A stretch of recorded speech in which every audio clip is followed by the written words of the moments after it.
really good live. This is something a little new for me. We did some of these, 6 or 8 months ago, and just had some family issues and had to stop doing our lives. I am so excited to be back tonight. Hang on a minute. I've got audio feedback here. I gotta fix right quick.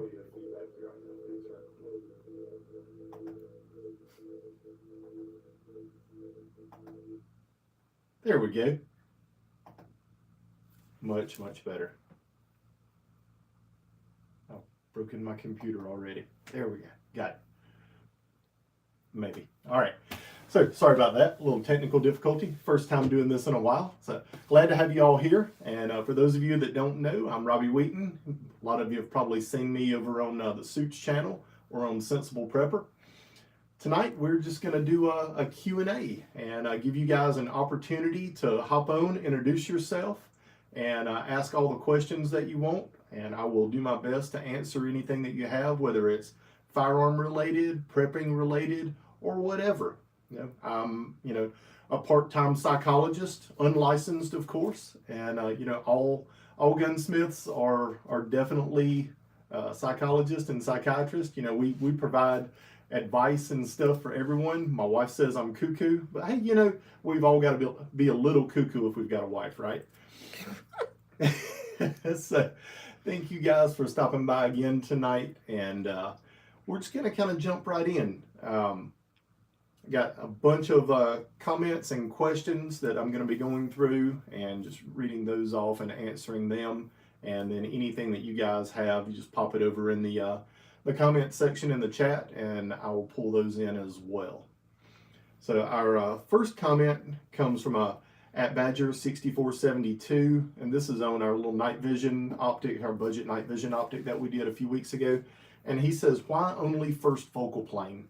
And what he's talking about is the night vision scope that we had. It's a clip-on model that clips on the back of your regular scope. And the way it's designed, the scope only works with a first focal plane scope, or it will work with a second focal plane, but only at the distance that the focal plane is set on that second focal plane scope. So your first focal plane optic, you've got what's called an adjustable parallax knob on the side that allows you to basically focus the optic at any distance from the end of the scope to infinity. And being able to focus that optic allows you to focus the night vision scope on the rear. So that's kind of the long answer to the short question on why you can only use a first focal plane scope with that. I've got a question here from Gerald Mantanana. Do any of your special triggers fit the Glock Gen 5? Gerald, I do have a few triggers in stock for the Gen 5s, but only for the small frame guns, 9mm and 40 caliber. The 10mm, 45s and stuff like that, we don't have trigger bars available for the large frame stuff yet. So as soon as we're able to get trigger bars for the large frame stuff, we'll have trigger assemblies for the large frame Gen 5s as well. I don't think that the small frame stuff is listed on the website right now because we only have a few in stock. So if you want to, give us a call and we can take your order over the phone on those. And Dave Rivers says, Robbie, got a G22 Gen 2 with a conversion barrel and comp. Get mostly stovepipes. Any chance it's wussy ammo? Possibly. It really depends on the conversion barrel that you have. What I've found with a lot of the conversion barrels are the chambers aren't cut correctly, and you have to go back in with a chamber reamer and recut the chamber on those. And once you recut the chamber, it does allow them to extract and eject much more reliably. Also with the G22, the recoil spring, it's got the 17 or 18 pound recoil spring in that gun, and you can reduce the recoil spring weight down to an 11 pound or a 13 pound recoil spring. That's going to allow the gun to unlock easier. It's going to allow the slide to cycle easier. You've got less static weight, and then you've got less moment weight as well, which allows the gun to cycle easier and cycle faster, which will help with your extraction and ejection. And John Richardson, my buddy from Maine, he says, hello from Maine. I'll make it quick. Can you tell me about the Kimber Rapid lineup, worth the money or not? John, I don't have any experience with that one yet. That's one that I should be getting my hands on in the next few weeks, and I'll be able to give you a much more informed answer on that. So stay tuned, and I'll be able to hook you up with an informed answer. Hey, my buddy Eric Luther is on tonight. Eric Luther makes custom knives, and if you've never seen any of his stuff, he makes absolutely incredible knives, some of my favorites in the world. Check him out, and he just popped in and said, hey, buddy, but Eric, I'm telling you, awesome stuff, dude. Justin B. from Pascagoula, Mississippi says hello. Hello, Justin from Easley, South Carolina. Good to see you, bud, and good to have you on. Mike McCauley. Oh, my goodness. There is a blast from the past. Mike says, hello, Robbie. I didn't know you did live chats. Very cool. Hope all is going well in the Wheaton world. Mike, it's so good to have you on, bud. You'll have to give me a call. We can catch up. I haven't talked to you in forever. Dave Spurlock says, what's your take on the LCP 380 for SHTF? And I'm guessing most of y'all know what SHTF means. But for those of you that don't, it's when the turd hits the fan, all right? When things go downhill quick. Dave, I think the 380, and you know, I tell guys this all the time, any handgun or rifle caliber is better than a rock, okay? And that's speaking from personal experience, some murder trials that I've testified as an expert witness in. Even a 22, it can be very, very effective as a defensive weapon. 380 works well. It works very well. There's other calibers that can be more effective, but the big thing to remember with a handgun in any type of defensive shooting situation, most of your handguns are not going to stop someone with just one shot unless you're very, very well placed with your shot and hit the T-box or break the spine or break the pelvis. That's really it. Other than that, you're going to have to engage someone with multiple rounds, and it doesn't matter what caliber it is. So yeah, the long answer to your short question is yes, the 380 is a good defensive round. Be selective about your ammunition. Make sure it feeds well in your firearm, and run a couple of mags through it first. But yeah, 380 is good to go. Mr. Landfill says, I have a 1970s high standard 22 long rifle double 9 with the original bluing in good condition. Would it be okay to have it blued, or is it better to leave it original? Mr. Landfill, if your high standard is in really good condition and the bluing is in good shape on it, I would not have it reblued. Those pistols are collector's items, and if you have it reblued, you're gonna ruin the value of that firearm. If it had a lot of rust on it and the value of the firearm was already decreased because of the rust, then I would say yes, go ahead and look at having it reblued, and then that way you've got a really nice shooter that you can pass down to your kids.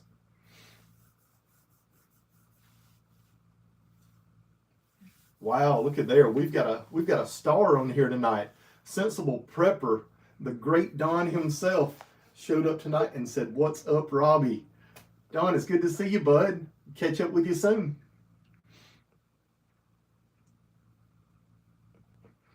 Uh, 58, Mr. Mike.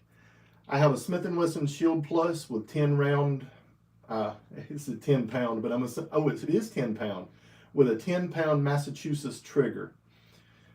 Is it an easy fix to reduce the trigger pull, maybe changing out a few springs? Yes, the shields are very easy to work on. If you're familiar with the standard M&Ps, the internals on the shields are very similar to the regular M&Ps. There's several companies out there that make sears and sear springs and stuff, aftermarket triggers. Apex is a good one to look at. But there's a lot of good aftermarket support for the shields to be able to fix that trigger pull on that pistol.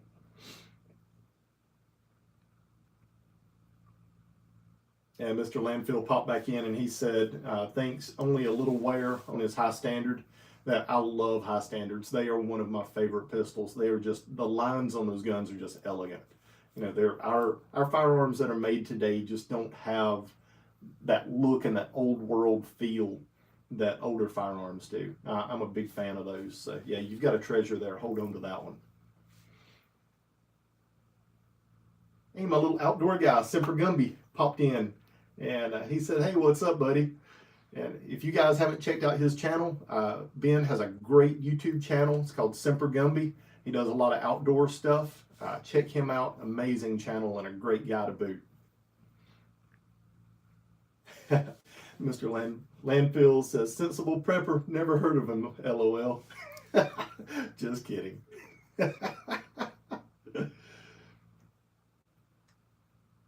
And James Price says, I just finished my 6.5 Creedmoor AR. What's your opinion? Hang on, let me scroll this down where I can see it a little better.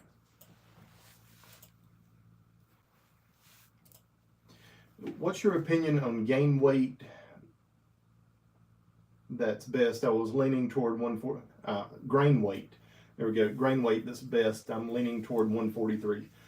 James, with the testing that I've done with the Creedmoors, 140s, 143s, and the 140s, 147 or 148, if you're using Hornady ammunition, for my guns, all three of those shot to the exact same point of impact. I didn't see any kind of gain or loss or benefit one way or the other with the 140s or the 143s. They both shot almost identically. Now, with that being said, I use the 143s for hunting, and the 140s I usually use for range use. No particular reason other than I got a great deal on a bunch of 143s that I hunt with, and I got a great deal on a bunch of 140s for range stuff. But they both shoot to the same point of aim in my rifles. One thing to be aware of with your AR in 6.5 Creedmoor is with the Hornady ammunition, the little plastic tips, the steep angle of the feed ramp can snap the plastic tip off when it chambers the round. It can also deform that plastic tip, which can cause some accuracy issues. What I found with the ARs is if I single load my Creedmoor rounds in it, I can get a really, really tight group, sub ½ inch easy at 100 yards. If it feeds from the magazine, my groups open up to 3/4 to 7/8 of an inch. So just something to be aware of, and you may want to look at some different projectiles other than the Hornady ELDs, just because of that. Maybe look at some hollow point boat tail ammunition, and try a few different things and to see what feeds the best in your rifle and what gives you the best accuracy.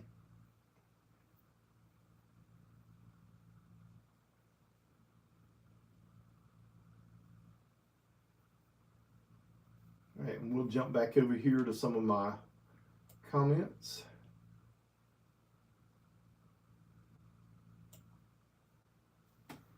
Firearms Fuel Fabrication says, I have this night vision optic, and he's talking about the One Leaf AI clip-on night vision optic, which we did a review on a few weeks ago. If you guys haven't saw it, check it out. It's an awesome little night vision optic, especially for the price. They are incredible. I think they're like 300 bucks. He says, incredible price point for this. I do use it on a second focal plane scope as well as a first, as long as it has adjustable parallax. I've been able to get a very clear image. And like I talked about before, most of your second focal plane scopes, the focal plane is set at 100 yards. So if you're using the clip-on night vision on your second focal plane scope, it's going to be really clear and work really well at 100 yards. But inside of 100 and outside of 100, the image, the further out you get, the more blurry the image is going to get. But I'll tell you guys, that is a great little handheld monocular or clip-on night vision optic to be able to give you the ability to be able to see at night. It's got a good little infrared illuminator. Sorry, I went brain dead there for a second. It's got a really good infrared built-in illuminator on it that you can go from flood to spot with, and it also has a laser pointer on it that if I played with it some, and it works well for shooting at if you set it up for a specific distance, but otherwise it's just good for pointing. But you can reach out to 250 or 300 yards with this little guy without having a external or secondary infrared illuminator.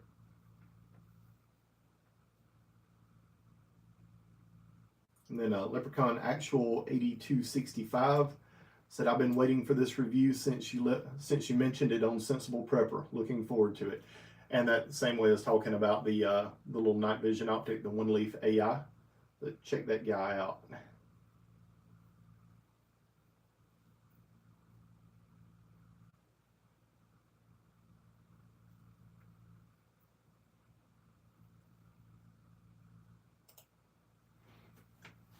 And Chris Matthews said, "Hey Robbie, what's your overall opinion of the SIG 320 platform and the possible safety issues? And would you ever consider doing a video talking about the safety design aspects? I love mine."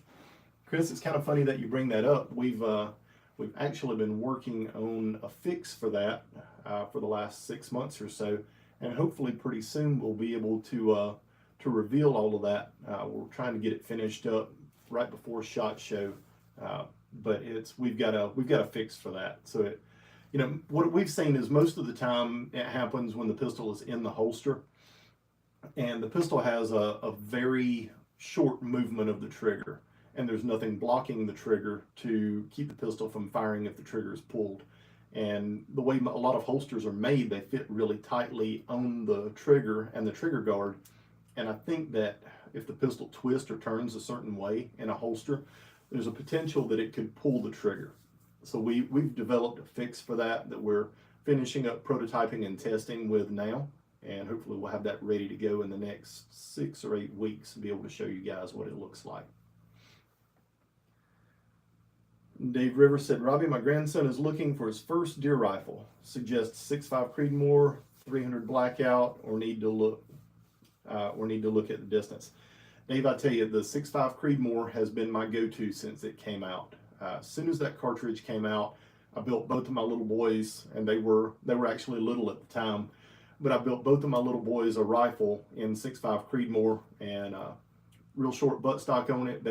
One of them was 7, the other was 9 at the time, and so I wanted the rifle to fit them. So I shortened the buttstock and put a recoil pad on it, put a muzzle brake on it, and they've both taken several deer with their rifles. I've since had to upgrade them to an adult size stock because they're both 6 foot plus now, but we had to upgrade that and just move the action and everything and the barreled action over into a full size adult stock. But Dave, I love the 6.5 Creedmoor for hunting. It is an exceptional caliber. Arthur Quintana says, "Are Glock 22 conversion barrels in stock?" Arthur, we're not making those right now. The G22 and G23 conversion barrels, we've put those kind of on the back burner, and we're not making any of those right now. And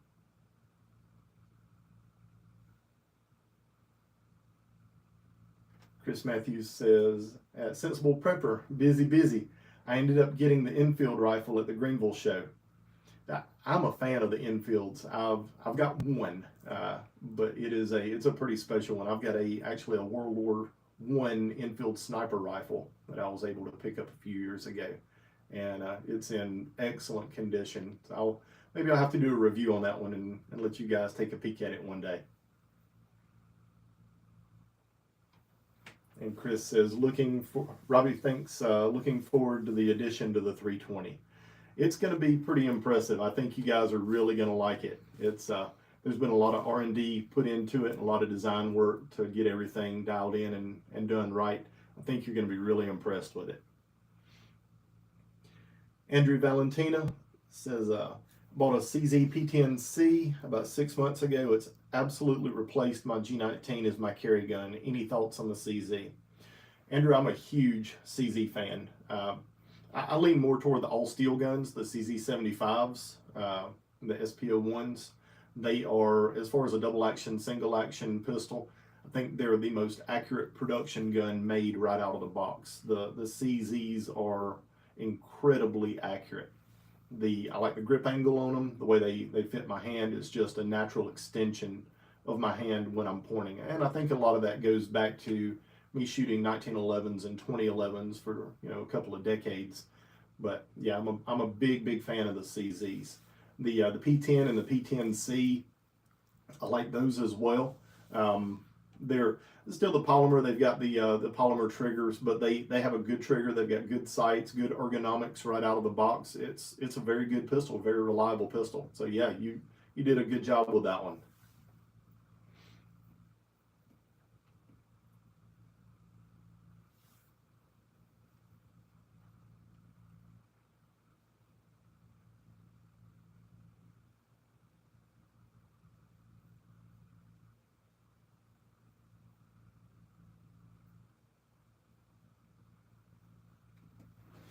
And Semper Gumby says, Robbie, what are your thoughts on the Glock 45 9mm? I carry those at work. And we're going from the G17 for years. It takes a little getting used to with the G45. Semper Gumby, I am a huge fan of the G45 and the G19X, which is, they're basically the same pistol. I like the larger capacity. I like the shorter slide and the shorter sight radius. You're able to get it out of the holster just a little bit faster. For me, I can shave almost a tenth of a second going from a G17 full length down to the G45. I think the shorter slide and the shorter recoil system has a faster, quicker recoil impulse. I think the pistol shoots flatter. You get less muzzle rise than you do with the G17. The grip angle with a flat grip front and no finger grooves fits my hand better. You know, the big thing that I saw with a lot of the Gen 3 and Gen 4 G17s and G19s, the finger grooves that they put in those, they never lined up with people with big hands. They don't line up with people with small hands. You've got to have the perfect hand for everything to line up right. And so I'm a big fan of them going back to just a flat grip frame and doing away with the finger grooves. Some people out there disagree with me. They love the finger grooves, but you know, that's why they make different pistols, because we all have an opinion on them. But I'm a big fan of the G45.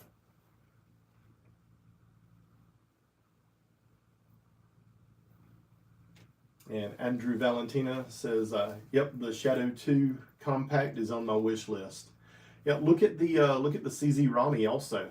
The Robbie is a really good option. All steel pistol, and it's a really small compact design. There's a lot of aftermarket support for that one too, as far as trigger components to be able to lighten the trigger and put better sights and stuff on it.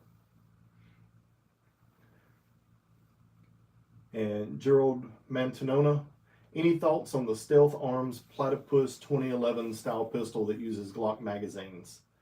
That's one that I haven't had any experience with yet. There's a few different pistols out there that are doing a take on the 2011 and that are using either Glock magazines or have some different proprietary features with them that I haven't had a chance to play with yet, and that's one of them. But that's one that I like the idea of using the Glock magazines because they're cheap, and two, they're very reliable. So I would love to get my hands on one of those and do some shooting and see how it works out, especially if it uses a locking mechanism with the barrel, where the barrel locks up, and then the hammer and sear like a 2011 or a 1911. But with the Glock magazines, that could be a very impressive little pistol. James Price said, thoughts on the Pilmet Estate Dagger 9mm? James, I am a big fan of the Dagger.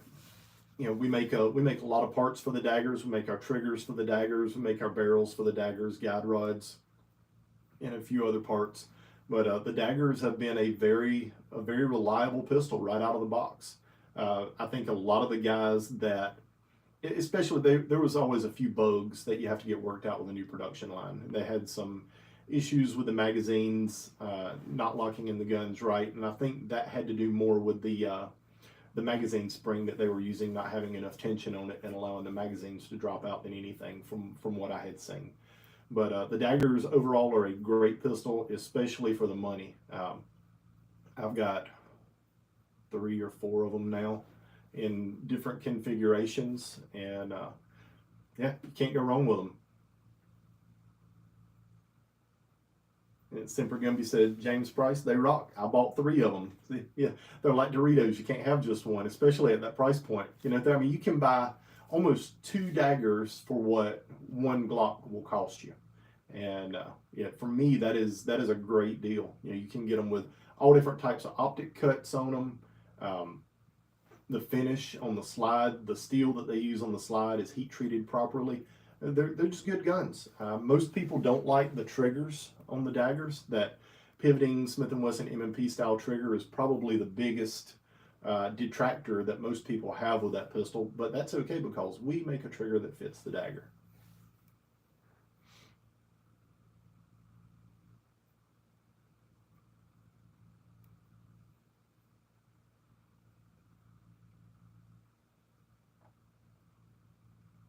And for those of y'all that that do love our triggers and buy them from us on the regular. If you look on the website, we're running kind of low on triggers right now.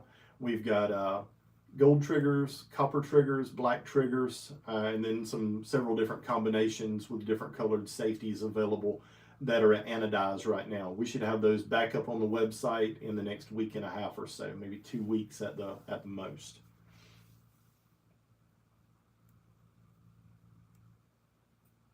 And James Price says they make it in a 5.7 by 28, right?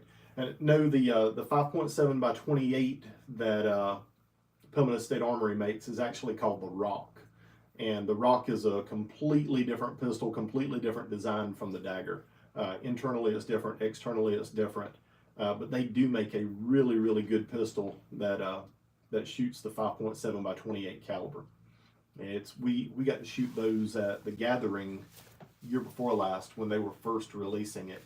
And the Rock was a really impressive pistol, extremely accurate, very soft, very soft recoil, and the sights, everything on it. It's a nice pistol. And for me, I'm not a big fan of the FN 5.7 pistol.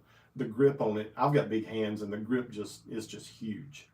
The Rock from Palmetto State Armory, the grip is much smaller. It fits your hand a lot better, and just overall, I think it's a better gun than the FN 5.7 pistol.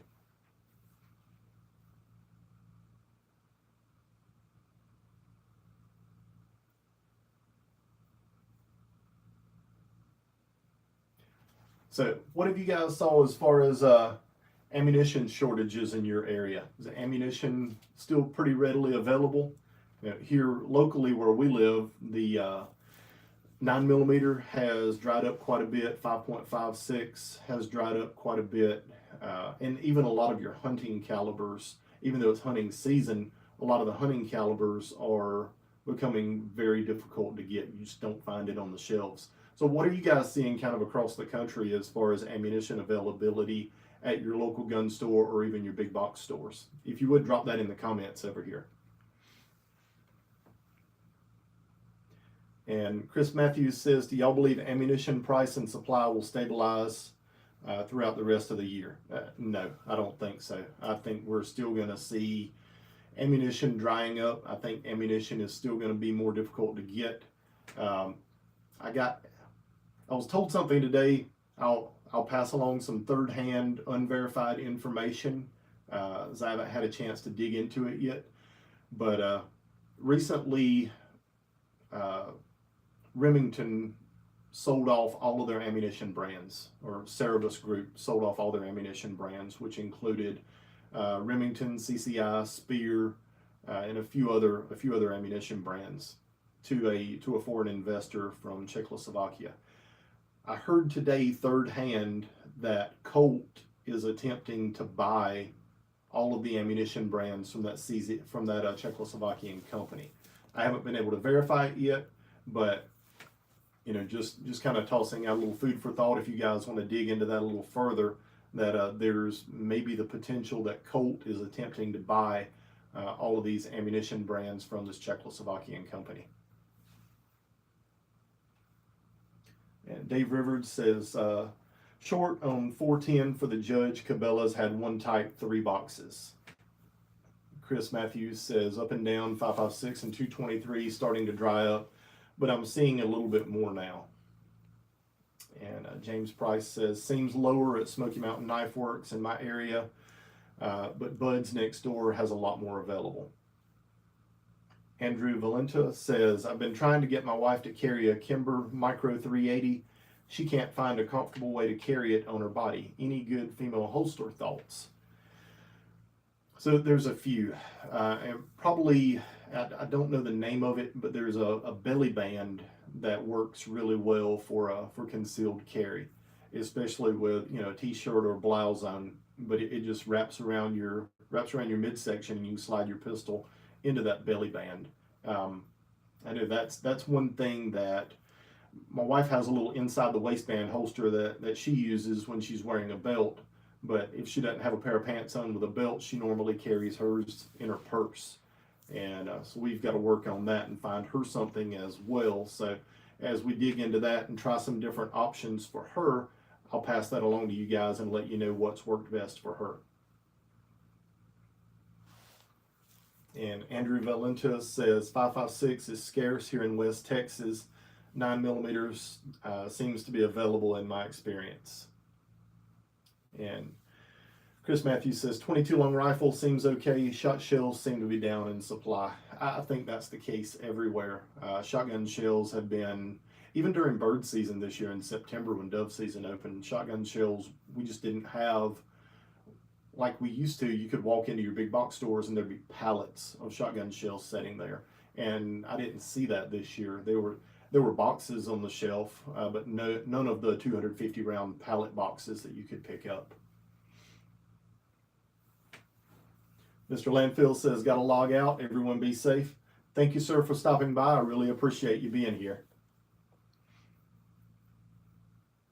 And Sensible Prepper says, it's Colt CZ making a bigger offer on Vista than the current bid from the Czech company. Okay, interesting. Thanks for the update, Don. And Gerald Montanona says, here in Las Vegas, you can only find 5.56, 223, and 20 round boxes if you're lucky. No more 100 or 200 round boxes available. 9mm is still available, and gun stores have raised prices. And I can tell you from what I see on the manufacturing side with our distributors that we purchase ammunition from, ammunition on our end has went up several dollars. I think we're at like $12 or $13 a box wholesale right now for a 50 round boxes of 9mm, if you can even find it. And that increase in cost is just going to be passed along to the consumer as well. Wright family says, ammo in my area is in good supply.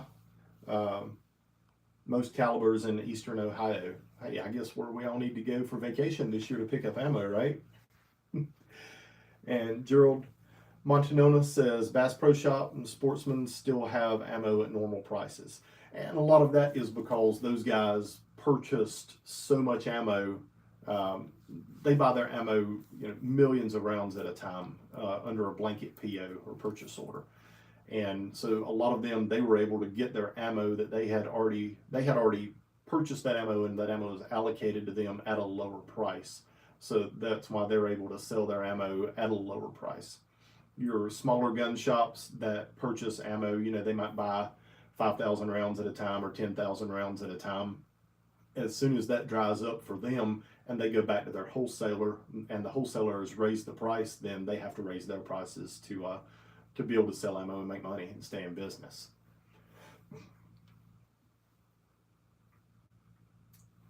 Palmetto Paratrooper said, that's a really nice hat. Thank you, bud. I appreciate that. This is, I think this is one that my wife picked out for me because I am terrible at shopping for myself. But yeah, this is one my wife grabbed for me, and she was like, here, you're wearing this. And I said, yes, ma'am. But that's what we do as husbands, right?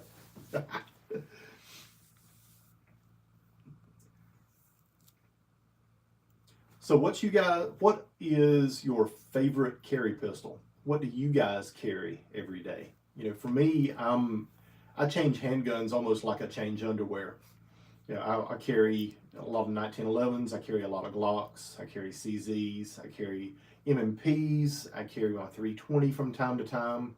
And if my wife and I are going out somewhere, a lot of times I've got a little North American Arms 22 Magnum revolver that I just drop in my pocket. It's got a little holster, but that is one of my, like a deep concealment, and I call it my get off me gun. As if I need to get somebody off of me, that's my go-to. But what do you guys carry? That's something that I'm always curious about, what other people are carrying. What's their preferred pistol of carry? Chase Kelly said, hey Robbie, really awesome meeting you at the Such gathering, and that Tipman was a blast. It was a blast, literally, until I started having some ammunition problems with it. And I don't know if you guys saw a few days ago, I made a post with some 22 ammunition that I was using, that I was actually blowing the rims off of the case on the ammunition. I had never experienced that before, and so I've got to go back and do some more digging. I'm going to test the ammo in some different guns and see if I still have that same issue. But That was a new one for me. I'd never had 22 ammunition literally blow the rim off of the case before. Andrew Valenta says, what do you want for Christmas, y'all? Man, my 2 front teeth? No. I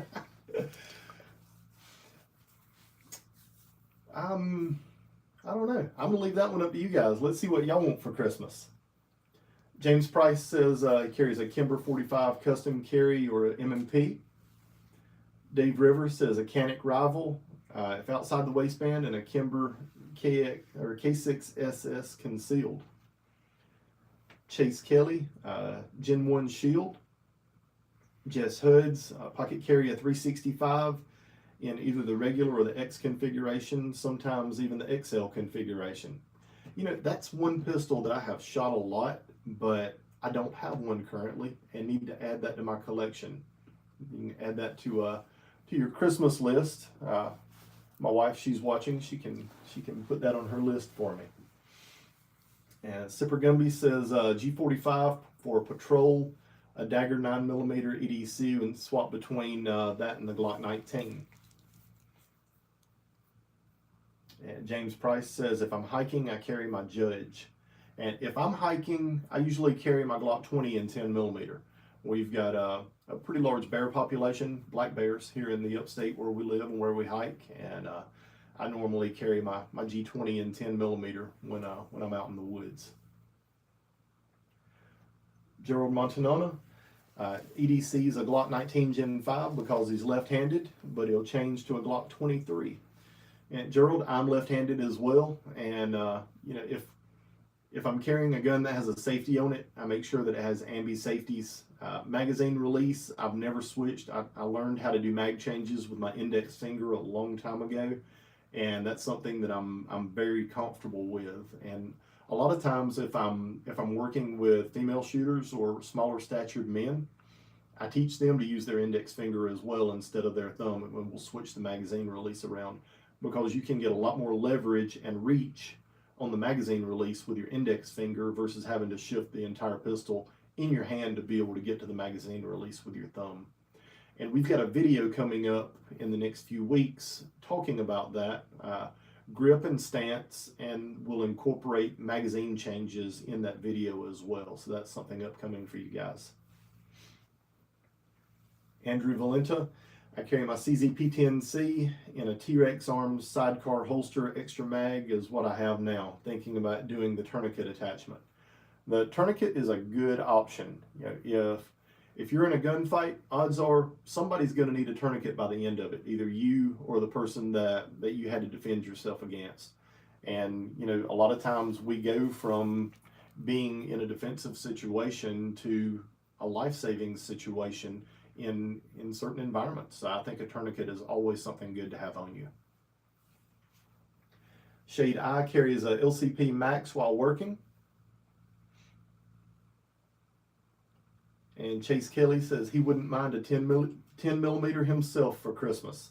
So Chase, if your significant other is watching, here we go. Glock 20, 10mm, Gen 3 or Gen 4. Excellent recommendation for a carry gun.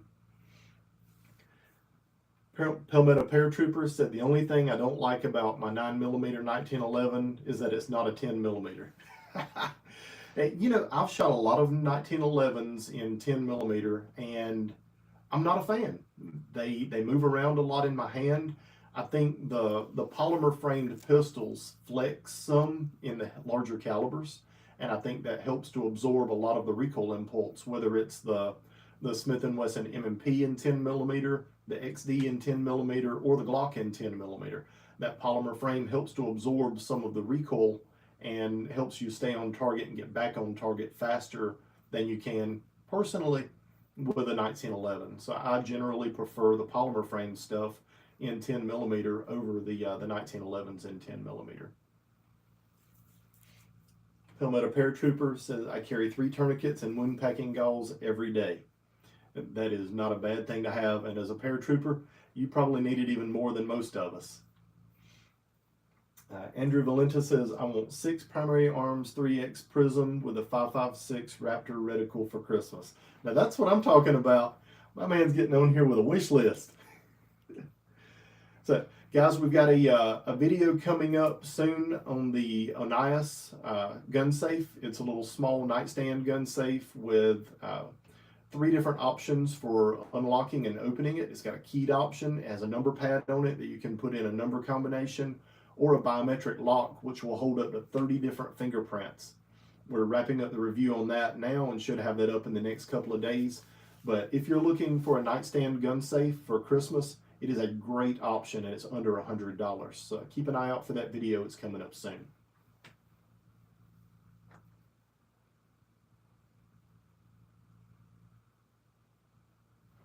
All right, guys, and we're going to roll on here for about 5 more minutes and start winding down. But I just wanted to say thank you to everyone that jumped on tonight and joined us for our live. It was awesome. I really enjoyed it. I hope you did as well. We'll be doing these on Monday nights at 6 p.m. Tuesday. Tuesday. Today's Tuesday. Today is Tuesday. I lost a day. We're going to be doing these on Tuesday nights at 6 p.m. Eastern Standard. And look forward to seeing you guys join in. And if you've got friends that are gun guys, or friends that are preppers, or friends that just need some good common sense advice, make sure you send them a link to our upcoming videos so they can join us as well.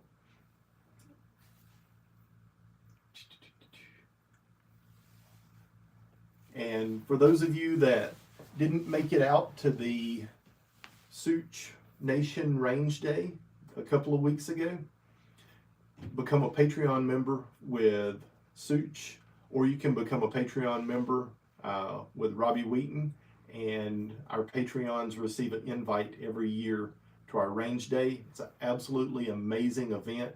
We get together, we shoot a bunch of different guns, we have some seminars, and it's a good opportunity to get together with a lot of like-minded people. So make sure you jump on and become a Patreon member, or Patreon member. It's one of the two. A Patreon patron member. That's the way. But guys, hey, I appreciate you all stopping by. We'll see you next Tuesday at 6 p.m. and enjoyed it.